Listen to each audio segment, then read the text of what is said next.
जय श्री राधे भक्तों। जीवन बीत जाता है कार्य और उस कार्य के परिणामों को झेलते झेलते, लेकिन ऐसा क्या कार्य है जो हमारे जीवन को सद्गति प्रदान करता है, यानी मृत्यु के बाद भी उस कार्य को करने का पुण्य हमारे साथ रहता है। इससे जुड़ी हुई एक बड़ी ही रोचक सी कथा हम आपके लिए आज यहाँ पर लेकर आए हैं। तो चलिए शुरू करते हैं। बहुत समय पहले एक राजा था। वो अपनी न्यायप्रियता के कारण प्रजा में बहुत लोकप्रिय था। एक बार वो राजा अपने दरबार में बैठा कि अचानक उसके दिमाग में एक सवाल उभरा। सवाल था कि मनुष्य का मरने के बाद क्या होता है। इस सवाल का उत्तर पाने के लिए राजा ने अपने दरबार में सभी मंत्रियों से परामर्श किया।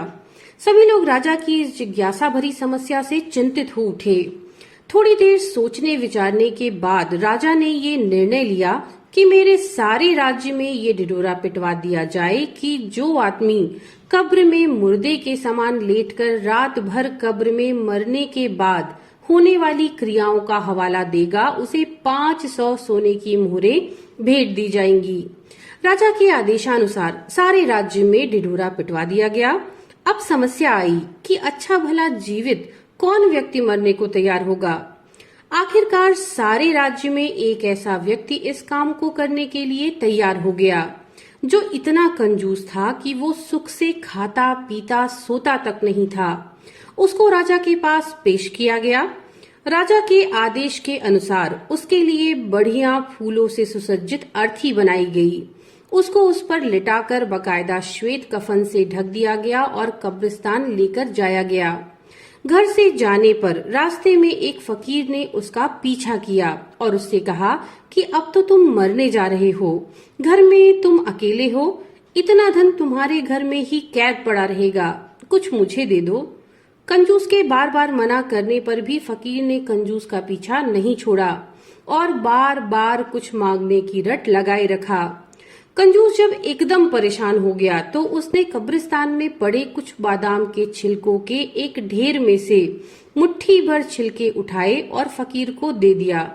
बाद में कंजूस को एक कब्र में लिटा दिया गया और ऊपर से पूरी कब्र बंद कर दी गई। बस एक छोटा सा छेद सिर के पास इस आशा से कर दिया गया कि वह इससे सांसें लेता रहेगा। अगली सुबह राजा को मरने के बाद पूरा हाल सुनाएगा। सभी लोग कंजूस को उस कब्र में लिटाकर चले गए। रात होने पर एक सांप कब्र पर आया और छेद देखकर उसमें घुसने का प्रयत्न करने लगा।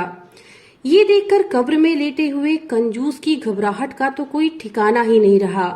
सांप ने जैसे ही घुसने का प्रयत्न किया तो उस छेद में बादाम के छिलके आड़ बनकर आ गए।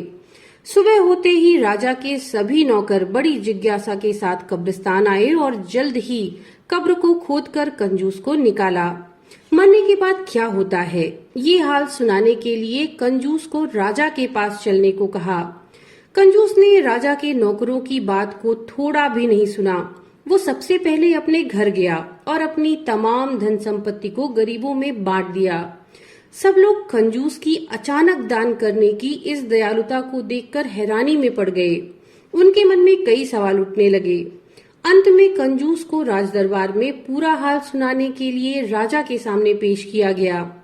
कंजूस ने बीती रात सांप व बादाम के छिलकों के बीच के संघर्ष की पूरी कहानी कह सुनाई और कहा, महाराज, मरने के बाद सबसे ज्यादा दान ही काम आता है। दान करना ही सभी धर्मों में श्रेष्ठ है। तो मनुष्य के जीवन में जितना हो सके दान अवश्य कीजिए। जय श्री राधे।